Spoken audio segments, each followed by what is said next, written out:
Namaskar. Welcome to Rising Bharat. I hope you've all had breakfast. If you haven't, we have the South Asian platter for you. We are calling this session the South Asian Platter, Menu for Growth. And I'll start with the events of the past week. Donald Trump announced his tariffs. Countries across the world got into a huddle. We saw members of the European Union come together and call for a unified response. We saw a similar demand from ASEAN. But we saw no such activity or effort in South Asia. And it did not come as a surprise to most observers because most would agree that the South Asian experiment is not going anywhere. There are too many divisions, too many rivalries, too much suspicion. But they say desperate times call for desperate measures, and I believe the Trump trade war is one such moment. So can it spur the revival of the South Asian experiment? That's what we'll discuss. Joining me are two voices who represent the future of this region from countries that are punching well above their weight on the global stage. From Sri Lanka, we have Namal Rajapaksa, lawyer, footballer, parliamentarian, and a leader who's actively shaping the political and economic revival of his country. From the Maldives, we have Maria Didi, a former defense minister and a trailblazer in security and governance. It's very good to have both of you here. Good morning. Maria Didi, I'll start with you. South Asia has the population, the potential, and the proximity. And this is something that you and I have probably discussed for almost a decade now. Why are we still talking about untapped growth? What is holding us back as a region? Why are we? What is holding us back as a region? Why are we still talking about untapped growth in South Asia? I didn't quite hear you. Why are we talking about untapped growth in South Asia? I think it is a very misconceived concept nowadays. We see the youth here.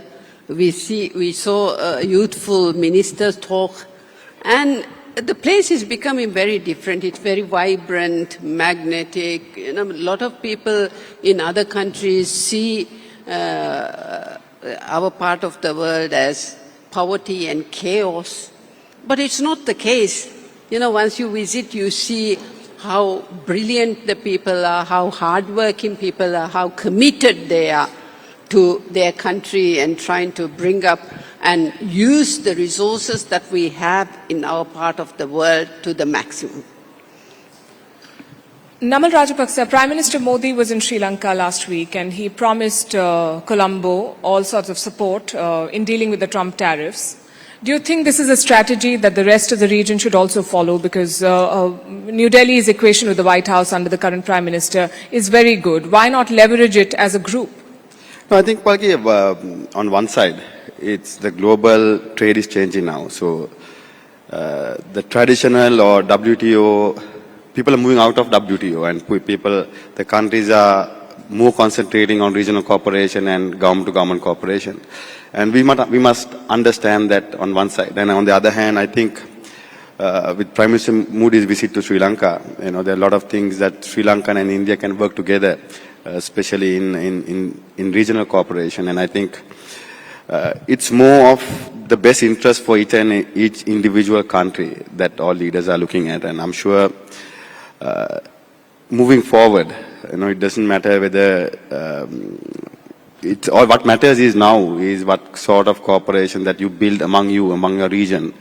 So I think there's a lot of potential, and especially for a region that we were more concentrating, or I would say we were more stuck in global context. And we were following more of global orders than looking at the regional partners. And today, India has become one of the largest economies in the world and growing superpower in the world. And I'm sure the regional countries like Sri Lanka, Maldives, all of us can benefit from that if we go on the right path and on right contracts. What is the right path for Sri Lanka? Your country has seen a tough couple of years with the economic crisis and political unrest and external pressures. Do you think Colombo and the policymakers have learned the lessons? No, I think so, Palki. I think at the same time, we must also, as governments in our country, we must implement and execute what has to be done at that given time.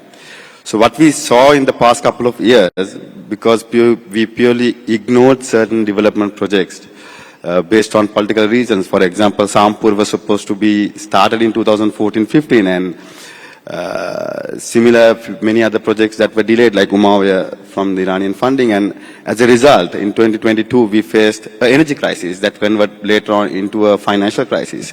So I think this is the time that the region should get together, and Indian Ocean countries has to get together and build new partnership on trade, because what has happened in Washington, will not affect Sri Lanka. Not only it will affect directly to Sri Lankan apparel or the exports, but also the maritime industry in Sri Lanka. As you know, Sri Lanka is heavily depending on trade, and we are heavily depending on logistics as well at the same time. So this is something that we need to work together with countries like India and rest of the partners to see how we can work new alliances and build new partnership within the region. You mentioned maritime trade. Maria Didi, the Maldives sits in the middle of one of the busiest sea lanes in the world. And for you, your growth is interlinked with your security. How can Male ensure that its geography does not turn it into a battleground for big powers? Can you even ensure that? We have always relied on our friends, our neighbors to help us police our vast territory. We are 99.78% water, our territory is. And the sea lanes of communication, as you say, about 40% of the world trade passes through our water. Those going from north to south, through the Middle East, to your country, and to China and other places in the East as well. So we've had a lot of work done with you all. It is imperative that we work together, share our resources, build trust and confidence, work together, have many exercises also together, our armed forces and yours and Sri Lanka as well. We've had trilateral exercises. It's important to share resources, share information, share knowledge, and be together and see us as one region in the Indian Ocean, because the wave that beats on the south coast of India and Sri Lanka beats on our shores as well. So we are very much together in this, and we should work together to make sure that we have a free, open, value-based, rules-based system in the Indian Ocean. Namal Rajapaksa, when we talk about recovery and growth, all of us need investments. We need to work together with different players. And in today's world, we also need to ensure that this investment is not weaponized or is not used against your country. China, we know, is building infrastructure. India is putting in the money. Who do you trust more now as a partner? Well, I think it's the best interest for Sri Lanka. I mean, what I look at is, what we should look at is that what can give, which investment can give you the best return for people of Sri Lanka, rather than being rather than looking at it in a very country-specific manner. But I believe it's all depend on the existing governments and the political setup in Sri Lanka, how you manage it. Because investors can come and invest, but at the end of the day, the countries must have a consistency of policies to make sure that the benefits is given back, trickle down back to your own people. So I think India, there were one point where there were a lot of Chinese investment coming into Sri Lanka. Obviously, at that time we reached out to India, but India wasn't in a very strong position 20, 30 years ago to invest like what they are doing now in the global market. So China has done a lot of investments, and if you look at last couple of years, last 5 to 10 years, the biggest investor in Sri Lanka is India. And yesterday the Adani Group has launched their port in Colombo. And the 20% of tourists that comes into Sri Lanka comes from India. And we do trade somewhere around $5 billion annually. So it all depends on how we look at it and how the government of Sri Lanka projects it and make use of it. Maria Didi, China has never been traditionally part of South Asia, but now they have significant stakes politically and economically, even militarily. They're sending what they call research vessels, what many others call spy ships, and making moves in this region. Do you think that when leaders like President Muizu, their embrace of China gives Beijing a foothold in the region, and do you think that's a mistake? I think our foreign policy is very confused at the moment. You see him visiting China, then he comes to India, and he talks of India, he talks about Maldives' first policy, but which country is not first for themselves? You know, it's stating the obvious. But if you come to really look at how we have been together from the beginning, you know, India, as I always say, is our 911 call. You're just one step away from coming to help us whenever we have any sort of difficulty as well. And your Prime Minister Modi's neighborhood first policy. And also sometimes when we have been very childish, being mature and being like an elder sister in sometimes very difficult situation where you rise above and then see more than what is there in the social media activist sort of thing. I think the countries, our countries have maintained that relationship, the people-to-people relationship that we have always had. And only the other day, 2nd April, you have announced that you would be exporting also many food items which you have a worldwide ban on, helping us, the sea aggregate, the whatever for our development projects that is needed. So you've always been like an elder sister to us, thinking of us as people, you know, who really are together. And our region, you know, Sri Lanka, India and Maldives have always shared that connection between the people. So, Do you think the India Out campaign still casts a shadow on the relationship, or are we past that phase? I think, you know, there was a point where the people of Maldives, they got confused with all these new social media and things like this. But I think it's not at a people level. You know, we have always come to India for medical treatment, so many other things. So I think it is just some political thing that was going on just to not concentrate on local politics where they have really seen it as in difficult circumstances to take the mind away from local issues and put something somewhere else. But I think that's no more there.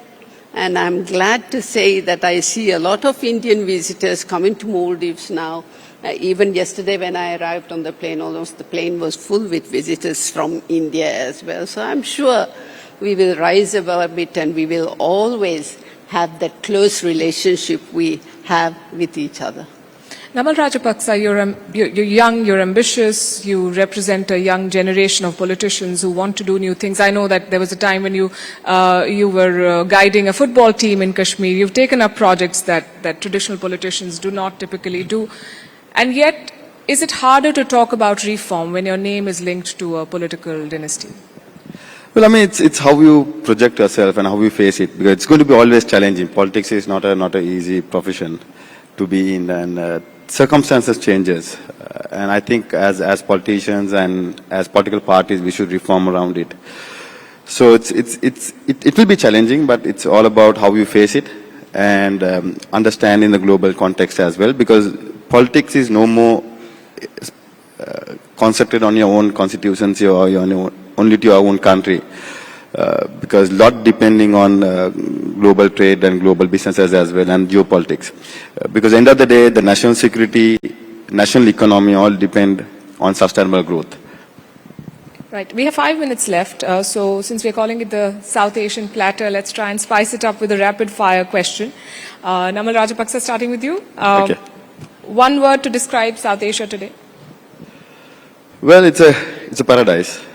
It's a paradise, South Asia. Paradise? Okay. So if you use it properly, if you project it properly, it can be the superpower in the future. Maria Didi, India or China, who's the better long-term partner? Vibrant, upcoming, some magnetic, drawing people together. India or China, who is a better partner? More better, reliable long-term partner? Naturally India, because we are in the Indian Ocean, we share our,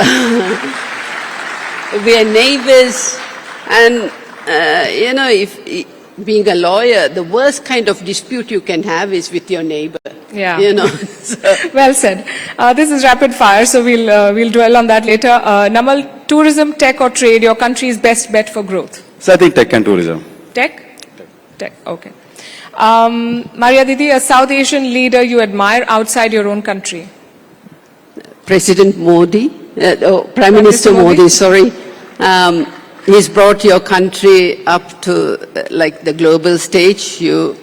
So many things have happened since. And also from our point of view, the neighborhood first policy, where he has always believed that together with India, we all rise together and stay together. Namal, cricket diplomacy or climate diplomacy, what works? Definitely cricket. Definitely cricket.